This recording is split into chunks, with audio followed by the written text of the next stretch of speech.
계속해서 영화에 빠지다 시간입니다.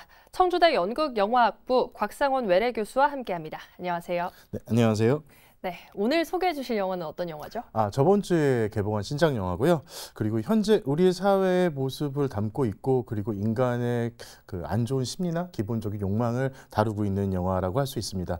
김수인 감독, 안소희, 박상남, 타쿠야, 조은유 주연의 영화 대치동 스캔들을 가지고 왔습니다. 네, 대치동 스캔들인데요. 이번 주에 이제 관심을 끌 만한 영화들이 되게 많이 개봉을 했어요. 그래서 네네. 경쟁률이 치열할 것 같은데 뭐 어떻게 생각하시나요? 이 영화 좀 대진운이 좀 없는 것 같기는 해요. 네. 지금 극장가를 가장 이제 휘잡고 있는 영화 중에 하나가 인사이드 2가 이제 그거를 이제 극장 전체를 네. 많이 잡고 있고요. 그 중에 어느 정도는 또 이제 저번 주에 개봉한 하이제킹, 하정우 주연의 하이제킹이 또 어느 정도 가져가고 있고, 그 시네필이나 영화를 잘 보는 관객들은 예술 영화인 존 오브 더 인터레스트를 영화를 보기 때문에 어떻게 보면 대중이 굉장히 안 좋은 영화라고 할 수 있습니다. 근데 그런 대중의 틈바구니 속에서 나름 선전하고 있는 영화고요.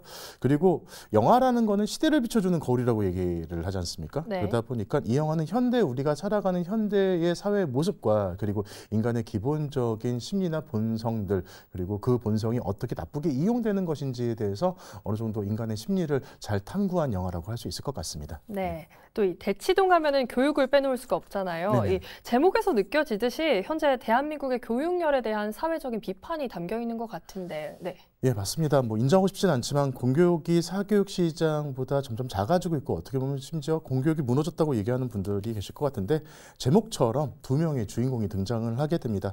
대치동 학원의 일타 강사 유님이 등장하게 되고요. 이 네. 유님은 안소희 씨가 역할을 맡았습니다. 그리고 성실한 학교 교사인 기영을 박상남이라는 배우가 맡았습니다. 기영은 대치동에 있는 학교로 정근을 오게 되면서 둘의 만남이 시작되게 되는데, 둘은 사실은 대학 동기예요. 네. 그러다 보니까 만나가지고 오랜만에 만났다 잘 지내니라고 얘기를 할 수 있는 것이죠. 하지만 사교육에 있는 일타 강사와 그리고 학교에 있는 교사가 만난다라는 거는 굉장히 안 좋은 시선으로 볼 수 있게 되는 거거든요. 네. 왜냐하면 시험 문제를 유출할 수도 있는 것이고 정보를 제공할 수 있는 것이기 때문에. 그러다 보니까 둘의 만남을 굉장히 주변이 안 좋은 시선들로 바라보는 한 무리가 생겨나게 됩니다. 그 학생을 데리고 있는 어머니라든지 네. 아니면은 일타 강사를 노리는 또 다른 강사들이 그들을 음모에 빠뜨리게 되죠. 그러면서 이 영화는 오해로 인해 가지고 비롯된 사건들을 다룬 대치동 스캔들이라고 할 수 있습니다.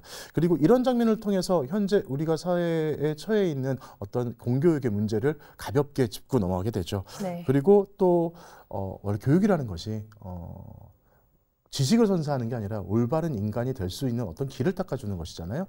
그러다 보니까 영화 후반부에는 삐뚤어진 인간의 욕망이 어떻게 그들을 파국으로 몰고 갈 것인가, 이 두 가지 큰 줄거리를 통해서 이 영화는 진행이 되고 있습니다. 네. 네, 그리고 또 흥미로운 것 중에 하나가 이제 이 감독, 김수인 감독인데요. 1인 4역을 하고 있습니다. 감독과 각본, 제작, 기획 이렇게 다 하고 있는데 이 점이 가장 흥미로운 것 같아요. 김수인 감독이라고 하게 되면은 지금 데뷔한 게 2018년도거든요. 그럼 네. 지금까지 6년이 된 거란 말이에요. 근데 6년 동안 각색이나 각본, 뭐 영화 제작, 감독을 참여한 작품이 6작품이 돼요. 보통 그럼 1년에 한 작품을 하게 된 건데, 이렇게 열정적으로 작품을 하기 굉장히 어렵거든요. 그리고 지금까지 영화들을 보게 되면은 한올만 봤다고 얘기할 수 있을 것 같아요. 네. 보통 장르 영화를 주로 잘 다루는 감독입니다.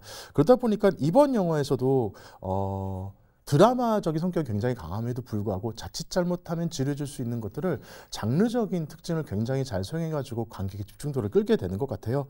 그래서 어떤 부분에서는 이 감독의 미래가 좀 기대가 된다. 그리고 작업의 열정이 영화를 통해서 느껴진다라고 말씀드릴 수 있을 것 같습니다. 네. 네, 알겠습니다. 자, 또 이번 영화에서 배우들의 도전이 굉장히 인상 깊은데요. 특히 배우 안소희 씨가 이제 과거 그룹 원더걸스로 활동했지 않습니까? 뭐하나? 네. 배우로 활동했었죠. 네. 그런데 이제 원래 아이돌 그룹 할 때부터 연기에 대한 욕심은 굉장히 많았다고 해요. 그리고 부산행에서도 이제 본인의 이제 그 커리어를 나름대로 폭발시키면서 연기자로서 발돋움할 수 있을 수 있는 아이돌이라는 평가를 받게 됐고, 지금 이제 거의 나이가 30대 이제 초반이 되다 보니까 네. 이제는 아이돌의 틀을 거의 벗었다. 특히 이 영화를 통해 가지고 영화의 중심을 잘 잡아준다는 생각이 들었어요. 그래서 연기력이 예전에 갖고 있는 그 외모적인 텍스트를 굉장히 활용을 잘하면서 차갑고 이지적이고 도시적인 느낌과 동시에 그 안에 있는 따뜻한 감성들, 이 두 가지 감성을 영화 안에서 굉장히 잘 표현하고 있습니다. 그래서 아직까지 포텐이 터졌다고 얘기하기에는 조금 부족한 면이 있긴 하지만 그래도 앞으로의 성장세가 더 기대되는 배우기도 하고 지금까지 어떻게 보면은 연기적인 그래프가 우상향하고 있다는 느낌을 받게 되는 것 같아요. 그래서 네. 이번 영화에서도 중심을 잘 잡아주는 연기가 안소희가 그 영화 가운데서 중심을 잘 잡아주고 있습니다. 네, 이번 영화에서 이제 새로운 얼굴의 배우들이 많이 빛나게 되는 영화라고 할 수 있는데 이 마지막으로 한 줄 평과 별점을 주신다면요. 현 사회를 나름 한 번쯤은 생각할 수 있는 영화라고 볼 수 있을 것 같아요. 그래서 우리 사회를 돌아보면서 그리고 현재 나의 욕망을 살짝 또 볼 수 있는 기회라는 생각이 들기도 합니다. 네. 점수는 10점 만점에 6점 드리겠습니다. 네, 알겠습니다. 오늘 이렇게 김수인 감독의 대치동 스캔들에 대해서 이야기 나눠봤는데요. 오늘 말씀도 고맙습니다. 네, 감사합니다.